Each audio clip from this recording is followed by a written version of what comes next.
जय हिंद, जय भारत, नमस्कार। सर, मैं यूपीएससी की तैयारी करना चाहता हूं या करना चाहती हूं, लेकिन एक डर सताए जा रहा है। वो डर ये है कि मेरा स्टडी बैकग्राउंड खराब रहा है।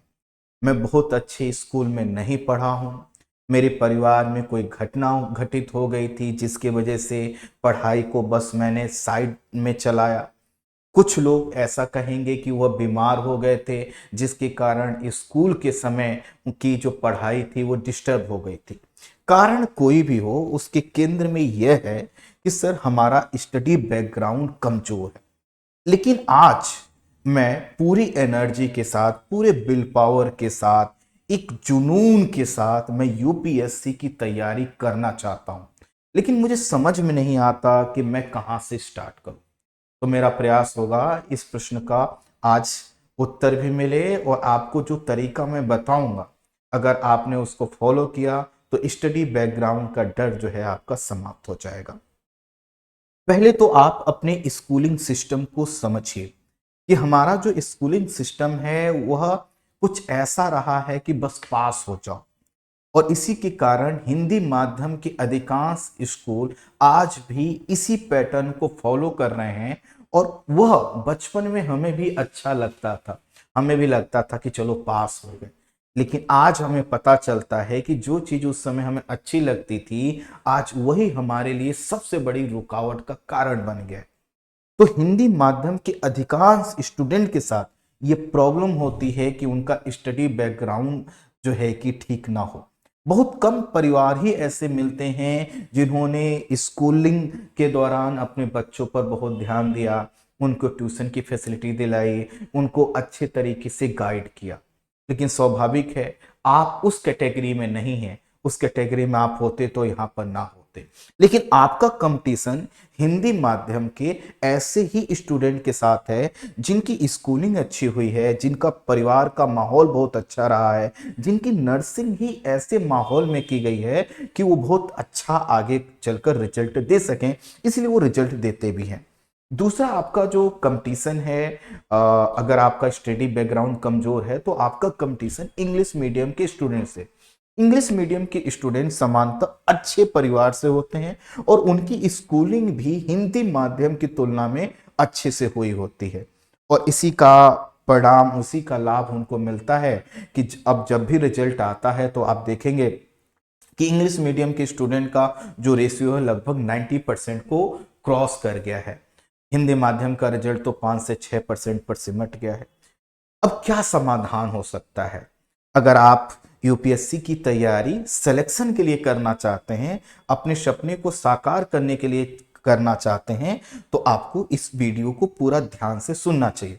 और अगर आप किसी कोचिंग का मंत्र सुनना चाहते हैं, अगर आप किसी टीचर से प्रभावित हैं, आपने कुछ रील्स देखा है, आपने कोई मूवी देख लिया, आपने कोई ऐड देख लिया और उसके आधार पर आप फिदा हैं, और आपको लगता है कि आपका स्टडी बैकग्राउंड कमजोर है, लेकिन मैं इन गुरुजी की क्लास 2 लाख 1.5 लाख रुपए में कर लूंगा और कर लूंगी तो मेरा सिलेक्शन हो जाएगा, तो ये बहुत बड़ा आपका भ्रम है। आप जब दूसरे कोचिंग संस्थानों में जाते हैं तो आपको सबसे बड़ी चीज जो वहां पर दिखाई जाती है वो ये है कि आपका कोई भी स्टडी बैकग्राउंड रहा हो, आप कितने भी कमजोर रहे हो, आप हमको 2 लाख रुपए जैसे ही देंगे तुरंत आपका देखिएगा सिलेक्शन हो जाएगा। आपको एग्जाम्पल दिया जाता है, आपका कितना परसेंटेज है 10th में, कितना परसेंटेज है 12th में, कितना परसेंट है आपका ग्रेजुएशन में। आप जितना बताएंगे ना, उससे 5-10% कम करके किसी स्टूडेंट का वो एग्जाम्पल दे देंगे। हो सकता है वह जो एग्जाम्पल जिस स्टूडेंट का देख रहे हो उसका अवतार ही अभी ना हुआ हो, वो एग्जिस्ट ही ना करता हो, लेकिन आप इस चीज को नहीं समझ पाएंगे। आपको लगेगा अरे वाह, मेरा तो 10th में 40% है ना, 12th में जो है कि 50% है, ग्रेजुएशन में भी लगभग इतना ही है। तो कोई अगर स्टूडेंट जो 10th में जो है कि 38% जो है कि पाकर पास हो सकता है, प्रॉपर आईएएस बन सकता है, और ऐसी आपने बहुत सी चीजें और देखी होंगी, सुनी होंगी, तो आपको लगेगा मैं भी कर सकता हूं। बिल्कुल आप कर सकते हैं, लेकिन यहां पर थोड़ा सा एक लूप होल है। लूप होल ये है कि आप अपने स्टडी बैकग्राउंड से आप परिचित हैं, लेकिन आपको जिस क्लास में भेजा जाएगा 1 लाख 1.5 लाख लेकर किसी कोचिंग के द्वारा जितना भी आपसे लिया जा सकता है, आपको जिस बैच में भेजा जाएगा ना, वहां पर आपके बैकग्राउंड से किसी टीचर को किसी को कोई फर्क नहीं पड़ता। वहां पर टीचर आएंगे, अपना उनका एक लेवल होगा, वह लेक्चर स्टार्ट करेंगे और लेक्चर देकर चले जाएंगे। आपको कुछ चीजें समझ में आएंगी तो आपको लगेगा इतना ही समझ में आना चाहिए था, लेकिन आप भूल जाते हैं कि आपके बगल में बैठा हुआ एक ऐसा स्टूडेंट है जिसने बहुत अच्छे से पढ़ाई की है, जिसके परिवार ने उस पर बहुत अच्छे से ध्यान दिया है, वह आपसे बहुत कुछ ज्यादा समझ रहा है। आप उससे दरअसल पूछते नहीं हैं, उससे बात नहीं करते हैं, तो आपको एक भ्रम हो जाता है कि इतना ही सब लोग समझे होंगे। तो पहली मिस्टेक आपने वहां पर कर दी, अपने लेवल को चेक नहीं किया। दूसरा, कोचिंग अपना एक लेवल बनाकर चल रही है, तो आप उसके लेवल को, जो टीचर चाहते हैं कि आपके दिमाग में ये लेवल बन रहा होगा, वो बन ही नहीं रहा। और ऐसे में आपका बैच भी कंप्लीट हो जाता है, लेकिन उसके बाद आप पढ़ाई भी करते हैं, लाइब्रेरी भी ज्वाइन करते हैं, खूब मेहनत करते हैं, लेकिन प्रीलिम्स भी क्रैक नहीं होता। तब आपको 2 साल 3 साल बाद फिर आपके अंदर ये प्रश्न उठता है, लगता है कि मेरा स्टडी जो बैकग्राउंड कमजोर था, उसी की वजह से मेरा सिलेक्शन नहीं हो रहा। जबकि ध्यान दीजिए, आप जब कोचिंग में गए थे तो कोचिंग वाले ने आपसे क्या कहा था, स्टडी बैकग्राउंड का कोई रोल नहीं है, ये झूठ बात है। स्टडी बैकग्राउंड का रोल होता है और रहेगा, लेकिन अगर स्टडी बैकग्राउंड का रोल ही सब कुछ होता तो आज हमारे सामने ये कंडीशन ना होती कि कोई कमजोर स्टडी बैकग्राउंड वाला स्टूडेंट सिलेक्शन ले पाता। ले सकते हैं और लेना भी चाहिए, और आप भी कमजोर स्टडी बैकग्राउंड के बावजूद आप सिलेक्शन ले सकते हैं, लेकिन उसकी प्रक्रिया क्या होगी? उसकी प्रक्रिया ये होगी कि सबसे पहले हम जब अपनी रियलिटी जानते हैं कि हम बहुत अच्छे से नहीं पढ़े हैं, हमारी दिमाग की समझ, हमारी सोचने समझने की क्षमता, हमारा एनालिटिकल अप्रोच, हमारा लिखने की कैपेसिटी, हमारी किसी भी कॉन्सेप्ट को प्रेजेंट करने का हमारा जो तरीका है वो अच्छा नहीं है, तो हमें खुद से इस चीज को नोट कर लेना होगा कि ये हमारी कमजोरियां हैं। अर्थात यूपीएससी की अगर आप तैयारी कर रहे हैं तो सबसे पहले आप अपनी कमजोरियों को पहचानिए, उनको नोट डाउन करिए और एक एक करके उनका समाधान आपको करना है। तो सबसे पहले तो आपको एक लिस्ट बनानी होगी कि आपका स्टडी बैकग्राउंड कमजोर है तो कौन कौन से विषय कमजोर हैं, और आपके यूपीएससी के लिए जो चीजें चाहिए, जैसे आपकी सोचने समझने की क्षमता, एनालिटिकल अप्रोच, तार्किक तरीके से बात रखने की आपकी क्षमता, अच्छा लिखने की क्षमता, इन सब की लिस्ट बनाइए और फिर देखिए कि आप कहां पर स्टैंड करते हैं। अब मान लेते हैं कि आपका स्कूली बैकग्राउंड ही सबसे कमजोर नजर आता है कि मैं तो स्कूल में सही से पढ़ ही नहीं पाया, इसका क्या समाधान है? सबसे पहले आपको एनसीईआरटी पढ़ना चाहिए। अर्थात ये बहुत ही गलत होगा कि आप 2 लाख 1.5 लाख रुपए की कोचिंग में जाएं और आपने एनसीईआरटी पढ़ा नहीं है और आपका स्टडी बैकग्राउंड कमजोर रहा और आप उस बैच में बैठ गए, और जहां पर अधिकांश चीजें आपके ऊपर से जा रही, कुछ कुछ चीजें आपके दिमाग में आ रहे हैं, या जो समझ आप रहे हैं ना, वो दरअसल वो 100% नहीं है, वो एक्चुअल वह लेवल नहीं है जो आपको समझना चाहिए था।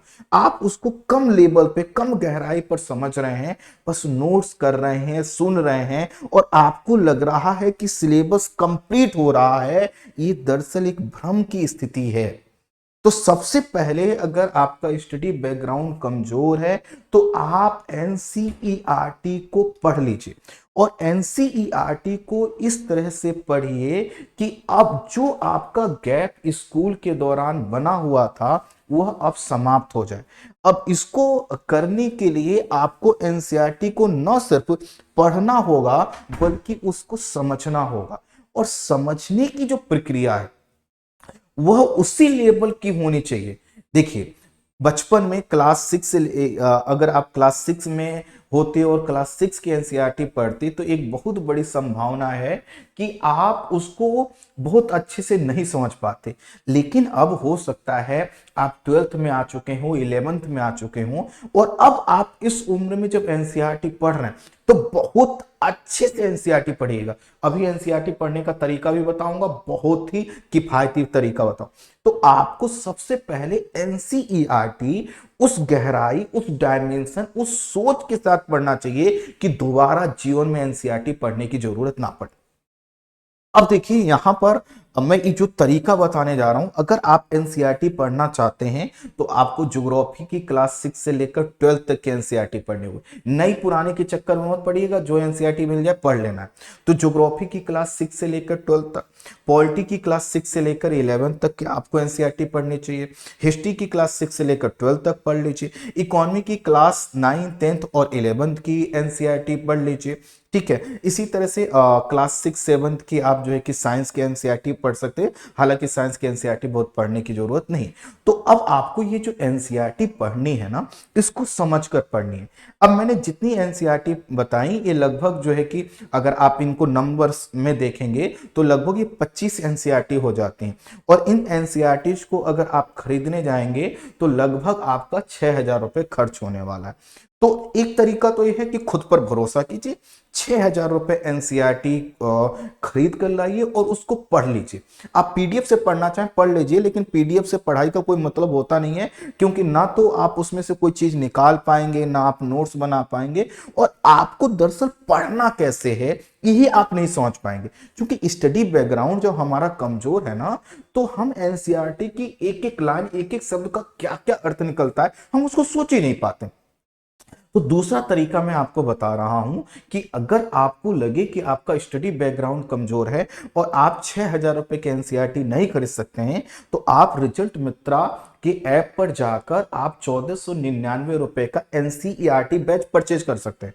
उसको परचेज करने के बाद आपको एनसीईआरटी भी नहीं खरीदनी है, और नोट्स इस तरह से बनवाया जाता है, 1 साल तक एनसीईआरटी इतनी शानदार तरीके से पढ़ाई जाती है कि आप अगर एनसीईआरटी बैच में रहेंगे ना, तो आपको लगेगा इतना तो जीएस की क्लास में 50-60 हजार रुपए देने के बाद कोचिंग वाले नहीं पढ़ाते, जितना हम एनसीईआरटी में 1499 रुपए में पढ़ा।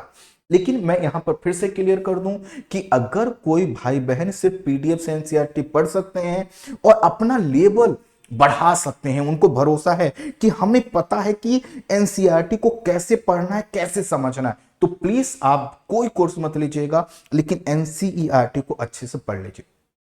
ठीक है, उसके बाद जो दूसरा आपको काम करना चाहिए एनसीईआरटी पढ़ने के बाद, वो है थोड़ा सा लेखन अभ्यास। अब लेखन अभ्यास का मतलब ये नहीं है कि जो है कि आप यूपीएससी के आंसर लिखें। आपको क्या करना चाहिए, अगर आपको लगता है कि मैं लेखन के मामले में जो है कि कमजोर हूं, तो आपको एनसीईआरटी के प्रश्नों का उत्तर लिखना चाहिए। एनसीईआरटी क्लास 6 लेकर 12 तक जो एनसीईआरटी आपने पढ़ी, उसमें जो प्रश्न है उनका उत्तर लिखने का प्रयास कीजिए। और जब उसको लिखिए तो आप अपने समीपवर्ती किसी से चेक करवा सकते हैं कि देखो भैया कि हम सही लिख रहे हैं कि नहीं। और कभी भी ना डीमोटिवेट मत होइए। देखिए, आंसर राइटिंग बहुत लंबी प्रक्रिया है। जिस काम को आपने 20 साल तक नहीं किया, उसको 20 दिन में अच्छी नहीं होगी। उसके लिए 5 महीने, 6 महीने आपको समय देना पड़ेगा। तो थोड़ा सा पेशेंस रखिए और थोड़ा सा समय दीजिए, है ना। ठीक है, तो आपको दूसरा काम क्या करना होगा, आंसर राइटिंग का प्रयास। और आंसर राइटिंग के प्रयास में पहली चीज है कि एनसीईआरटी के प्रश्नों का उत्तर लिखें। दूसरा, धीरे धीरे खुद से कुछ लिखने का प्रयास करें। जैसे मैं सभी स्टूडेंट को बोलता हूं कि 1 आध महीने आपको थोड़ा सा अपने दिमाग पर काम करना चाहिए। कैसे, समझिए। मैं आज आपसे कहूं कि अगले 1 महीने तक आपको डेली जो है कि 1 पेज लिखना है, सिलेबस से बियॉन्ड। सिलेबस का नहीं लिखना। क्या लिखना है फिर, आपके दिमाग में, आपके मन में, आपके विचार में आज जो चल रहा है, उसी चीज को बहुत अच्छे तरीके से 1 पेज में आप लिखोगे। लेकिन लिखने की शर्त यह होगी कि आप जिन शब्दों का चयन करोगे, जैसे सेंटेंस बनाओगे, जो उसको फ्लो मेंटेन करोगे, वह इतना बेहतर होना चाहिए कि कोई वो 1 पेज पढ़े और सामान्य चीज को आपने इतने अच्छे से लिख दिया हो कि कहे वाह क्या आपने लिखा है। अब अगर आपने 1 महीना ऐसा कर लिया, तो इसके साइंस को समझिए कि आप क्या कर रहे हैं, अपने मन और विचार और दिमाग में चलने वाली चीजों को बहुत अच्छे से लिखने लग गए 1 महीने 2 महीने के प्रयास में। है ना। तो इसका मतलब ये है कि जब आपके दिमाग में ज्योग्राफी, हिस्ट्री, पॉलिटी, इकोनॉमी जैसे विषय अगले 6 महीने में, 1 साल में भर जाएंगे तो आप उसको भी अच्छा लिखेंगे। इसलिए आंसर राइटिंग के लिए कभी भी डायरेक्ट यूपीएससी के प्रश्नों को मत लिखिए। और डायरेक्ट यूपीएससी के प्रश्न लिखना चाहते हैं तो इसके लिए आपको मेंटरशिप की जरूरत है, गाइड की जरूरत है। जैसे मैंने आपको कहा कि 6,000 रुपए की आप एनसीईआरटी खरीद लीजिए। तो अगर आप इतना क्षमता रखते हैं कि 6,000 रुपए यूपीएससी लिए खर्च कर सकते हैं, तो मैं आपको क्या कहूंगा कि आप हमारा एनसीईआरटी बैच ले लीजिए, क्योंकि उसके बाद आपको एनसीईआरटी नहीं खरीदना है। उसी एनसीईआरटी को एक एक शब्द को हम बोर्ड पर लिखकर पढ़ाते हैं, समझाते हैं, नोट्स बनवाते हैं बेहतर। और उसी बचे हुए पैसे में आप जो है कि 5,000 में जीएस का कोर्स भी ले सकते हैं। लेकिन अगर इतने भी पैसे नहीं है तो मैं कहूंगा कि आप एनसीईआरटी की पीडीएफ से पढ़ लीजिए। और दूसरा, जिस तरह का मैंने आंसर राइटिंग का प्रयास बताया इस तरह से कीजिए। अगला काम है, जो अगर हमारा स्टडी बैकग्राउंड कमजोर है तो उसका एक पक्ष होगा कि हम किसी चीज को समझा नहीं पाते होंगे किसी दूसरे को। तो उसका एक समाधान ये हो सकता है, उसका एक विकल्प ये हो सकता है कि आप जो भी पढ़िए, है ना, उसको क्या कीजिए, उसका चिंतन कीजिए। जैसे आज मान लेते हैं आपने भूगोल के विषय में, पॉलिटी के विषय में, इकोनॉमी के विषय में कोई टॉपिक पढ़ा। अब उस टॉपिक पर, उस टॉपिक को पढ़ने के बाद उस पर विचार कीजिए, रिकॉल करने का प्रयास कीजिए कि अच्छा ये टॉपिक था, ये टॉपिक में ये स्टेप, ये स्टेप, ये स्टेप, मतलब कोई कॉन्सेप्ट बना होगा ना, तो स्टेप स्टेप बाई जैसे समझा होगा आपने या किसी टीचर ने समझाया, उसको रिकॉल कीजिए। और फिर क्या कीजिए, कोई दीवार, कोई पेड़, कोई खंबा, किसी को आप उसी को बोलिए कि नमस्कार, मेरा नाम ये है, मैं आपको इस टॉपिक को बताऊंगा। जैसे फॉर एग्जांपल आप बता रहे हो किसी को प्लेट टेक्टोनिक थ्योरी, तो देखिए मैं आपको बताने जा रहा हूं प्लेट टेक्टोनिक थ्योरी। अब ये प्लेट टेक्टोनिक थ्योरी में कई शब्द हैं। पहला शब्द है प्लेट, जिसका मतलब है कि हमारी पृथ्वी कुछ ठोस खंडों से बनी है। जैसे हमारे घर की प्लेट स्टील से बनी है, ऐसे ही हमारी पृथ्वी कुछ ठोस खंडों से बनी है, इसको हम प्लेट बोलते हैं। जैसे हमारे घर में प्लेटें टकराती हैं तो आवाज होता है, इसी तरह से ही हमारी पृथ्वी जो प्लेटों से बनी है ये गति करती हैं, तो इनके किनारों पर कई प्रकार की एक्टिविटी होती है, कई तरह के झटके लगते हैं, कई तरह के भूकंप आते हैं, कई तरह की ज्वालामुखी क्रियाएं आती हैं। इसको बोलते हैं टेक्टोनिक थ्योरी। का मतलब ये है कि इस थ्योरी के माध्यम से पृथ्वी में जितने भी महाद्वीप हैं, महासागर हैं, पर्वत हैं, उनके निर्माण की बात की गई है। आप ऐसे समझा रहे हैं। अब कोई भी व्यक्ति हो, कोई भी जो है कि खंबा हो, दीवार हो, किसी को धीरे धीरे जब आप ऐसा बोलते रहेंगे ना, तो अपने आप आपको दिमाग बताएगा अरे तुमको तो याद ही नहीं आ रहा है। तो फिर से आप पढ़ेंगे, फिर से प्रयास करेंगे, धीरे धीरे एकांत में बोलते बोलते आप देखिएगा 6 महीने के बाद आप ऐसे बोलने लगेंगे कि किसी के सामने आपको बैठा दिया जाए, आप बहुत अच्छे तरीके से अपनी बात रख पाएंगे। तो मैंने क्या बताया कि अगर स्कूली बैकग्राउंड कमजोर है तो एनसीईआरटी का यूज करना है, लेखन शैली कमजोर है तो किस तरह से लिखना है, प्रेजेंटेशन अगर हमारा कमजोर है तो किस तरह से हमें जो है कि प्रेजेंट करने का काम करना है। इसके साथ अगला जो पक्ष होगा वो होगा कि हम बहुत ज्यादा अच्छे तरीके से, तार्किक तरीके से अपनी बात नहीं रख पाते हैं, अर्थात हम सोच समझ नहीं पाते हैं तार्किक तरीके से, डायनामिक तरीके से। इसका क्या विकल्प होगा? तो इसका विकल्प ये हो सकता है कि आप कहीं पर कोई टेस्ट सीरीज ज्वाइन कर लें और ऐसी टेस्ट सीरीज ज्वाइन करें जहां पर आपको फीडबैक लाइन टू लाइन मिलता हो।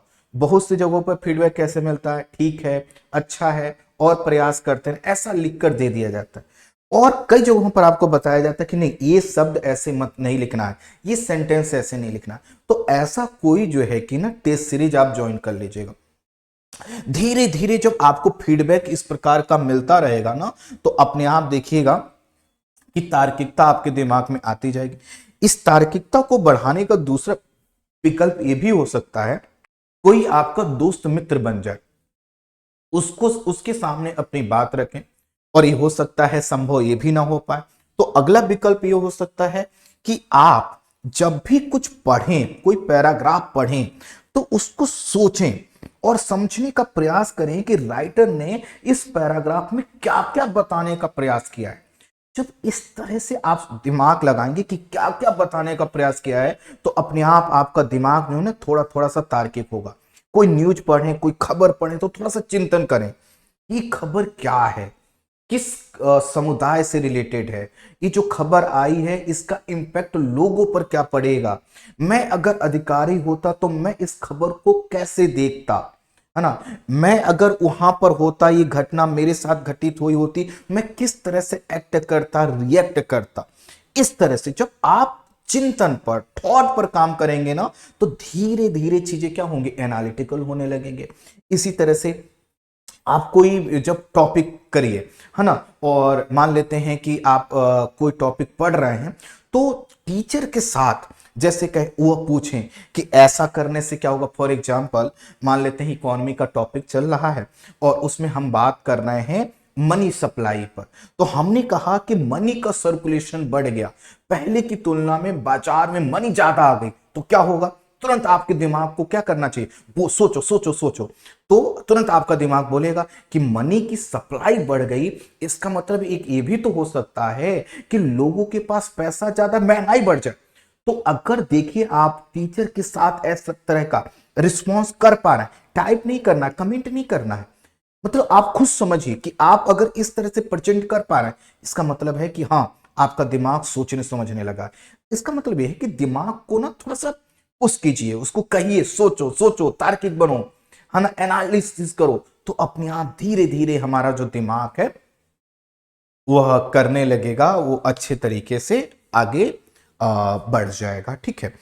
इसके अलावा अगर आपको कभी लगे कि आप बातचीत में हेजिटेट होते हैं या फिर जो है कि कॉन्फिडेंस की कमी आपको दिखाई देती है, तो खुद पर भरोसा करना सीखिए। देखिए, आपको पता था कि आपका स्टडी बैकग्राउंड कमजोर है, फिर भी आपने, है ना, इंडिया के टफेस्ट एग्जाम को आपने चुना कि आप इसको क्रैक करेंगे, तो अब किस चीज का डर, किस चीज का हेजिटेशन।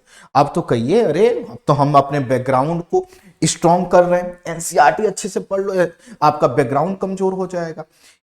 आपका बैकग्राउंड के जितने पक्ष हैं, सभी पक्षों को भरने के लिए 4 साल का समय नहीं चाहिए, लगभग 8 से 9 महीने आपको अपने बैकग्राउंड की चीजों पर ध्यान देना होगा, अपनी कमियों को दूर करने पर ध्यान देना होगा। देखना, आप भी यहां से यहां पर आ जाओगे जहां पर अन्य लोग जिनकी अच्छी स्कूलिंग हुई है, जिनकी अच्छी से पढ़ाई हुई है, वो यहां पर हैं, तो आप भी यहां पर आ जाओ। तो इसका मतलब यह है कि स्टडी बैकग्राउंड एक ऐसी चीज है, एक ऐसा गैप है जो सबके लिए अलग अलग है, लेकिन उसको भरा जा सकता है। इस स्टडी बैकग्राउंड को लेकर हम अपने सपने को नहीं मरने दे सकते। हम ये नहीं कह सकते अरे हमसे नहीं हो पाएगा, क्यों नहीं हो पाएगा, अरे ठीक है, उस समय की परिस्थितियां कुछ और रही होंगी, उस समय की मानसिक स्थिति हमारी कुछ और रही होगी, शारीरिक कुछ कमजोरियां रही होंगी, कुछ जो है कि हमारा सोच का अंतर रहा होगा। अब तो हम हैं। आप सोचिए, आप जिस उम्र में हैं, लोग उस उम्र में इतिहास बनाते हैं, और आप भी बना सकते हो। अगर आपके लिए सब कुछ सजा सजाया मिलता, तो फिर क्या ही आपका टैलेंट। टैलेंट तो तभी है, मिला आपको कुछ नहीं है, और चाहिए आपको देश का सबसे बड़ा पद, तो यही तो संघर्ष है। अब मैं आपको बता रहा हूं कि अगर आपके पास एक भी पैसा नहीं है ना, तो आप कैसे जो है कि अपनी तैयारी को आगे बढ़ाइएगा। देखिए, जैसा कि मैंने कहा, एक भी पैसा नहीं है। देखो, पैसा हो तो एनसीईआरटी मत खरीदना, पहले ही बता रहा हूं। एनसीईआरटी खरीद लो, वो कितना समझ पाओगे आप ही जानते हो, है ना। तो पैसा हो तो एनसीईआरटी मत खरीदना, अच्छा होगा बैच ले लेना। अच्छा, हम ये नहीं करें यहाँ का ले लेना, कहीं का भी ले लेना, क्योंकि बैच लेने से फायदा ये होगा कि आपको एक लेवल सोचने समझने का D1 से ही दिया जाएगा, दोबारा आपको एनसीईआरटी नहीं पढ़नी होगी, है ना। तो कहीं का भी ले लेना। तो देखिए, अगर आप खुद से एनसीईआरटी पढ़ रहे हैं, तो मैंने इसी चैनल पर, देखिएगा, बहुत सी क्लासेस की एनसीईआरटी पढ़ाई है, पॉलिटी की, ज्योग्राफी की, इकोनॉमी की। आप उन एनसीईआरटी को पढ़ लीजिएगा, और यहां पर मेरी जितनी भी प्लेलिस्ट है, जैसे आपको लगता है कि सर हमारे अंदर एनालिटिकल अप्रोच कैसे आए, हम कैसे बेहतर सोचें, कैसे लिखें, है ना, लेखन शैली के कितने टूल्स होने चाहिए, क्या क्या हमें करना चाहिए, क्या क्या नहीं करना चाहिए, ये सभी चीजें मैं ऑलरेडी इस चैनल की प्लेलिस्ट में डाल चुका हूं। आप मेरे जितनी वीडियो देखेंगे ना, आप एकदम शॉक्ड हो जाए, वाह, मतलब हर जगह मैंने प्रयास ये किया है कि आपको मैं ऐसा वैल्यू दूं और फ्री की क्लास में ऐसी वैल्यू दूं कि अगर उसको देखें और तो आपको लगे कि भैया ये तो लाख 2 लाख की कोचिंग में भी हमें कोई नहीं बताता। और हकीकत यही है, आज हमारी फ्री की जो क्लास है यूट्यूब की इतनी शानदार है। पेड बैच में जो हम जो करते हैं, जो हम चलाते हैं, तो अलग ही लेवल है उसका। लेकिन फ्री क्लास में हमने जो लेवल बना दिया है, बहुत से कोचिंग संस्थान अपनी पेड बैच में भी वो लेवल को टच ही नहीं कर पा रहे। इसीलिए जितनी भी बड़े बड़े कोचिंग संस्थान हैं, सभी के पढ़े हुए बच्चे हमसे जुड़े हुए हैं, हमसे फ्री में पढ़ रहे हैं या हमारे एकदम मामूली फीस पर जो हमारा जीएस एनसीईआरटी और एसए का बैच चल रहा है उसका हिस्सा। मैं ये कहूंगा पैसे नहीं, कोई बात नहीं, तरीका जो मैं बता रहा हूं उसको फॉलो करो। एनसीईआरटी गूगल से आप डाउनलोड कर लो। कैसे पढ़ना है वो मैंने यहां पर बताया है, कैसे नोट्स बनाना है, कैसे एक एक शब्द को समझना है, पूरा मैंने बता रखा है। तो मेरी आप एनसीईआरटी की प्लेलिस्ट देख लो। जब जीएस पढ़ने का मन करे तो मेरी geography, polity, economy, environment ecology, है ना, अन्य एजुकेटर की क्लासेस आप देखो, फ्री में, एकदम शानदार जानदार क्लासेस है। तो बस मैं इतना कहने आया हूं कि स्टडी जो बैकग्राउंड है वो आपके एक डर का कारण हो सकता है, लेकिन उस डर का बहुत अच्छा और उस डर को समाप्त करने का बहुत अच्छा समाधान है, विकल्प है। और उसके लिए एक पैसा भी खर्च करने की जरूरत नहीं है। जो चीजें मैंने बताई हैं आप उसको फॉलो कीजिए, आप देखिएगा आप आगे बढ़ेंगे। खुद पर भरोसा आपको है ही है, उस भरोसे में हमारा भी थोड़ा सा सहयोग ले लीजिए। जहां आपको लगे कि हम पैसा मांग रहे हैं, पैसा मत दीजिएगा, फ्री की क्लासेस से कीजिए, क्योंकि फ्री की क्लासेस में भी हम बहुत अच्छा कंटेंट दे रहे हैं। आने वाले दिनों में मेरी कई क्लासेस और कई विषयों की क्लासेस इस यूट्यूब चैनल पर फिर से लाइव होने वाली हैं, आप उसको देखिए। कल कल भी ज्योग्राफी की मेरी क्लास लाइव होगी 10 बजे से, आप उसका हिस्सा बन सकते हैं। पढ़िए, देखिए, समझिए और सीखिए। सीखते सीखते तो देखिए कोई कहां से कहां पहुंच जाता है। और आप तो इतना आगे बढ़कर आपने ये स्टेप उठाया है कि आप यूपीएससी की तैयारी करेंगे, आप कर सकते हैं, हमें भरोसा है आप पर। इसीलिए आपको बताने आए हैं, आपको तरीका बता दिए, इसको फॉलो कीजिए, पढ़ते रहिए, आगे बढ़ते रहिए। Thank you so much.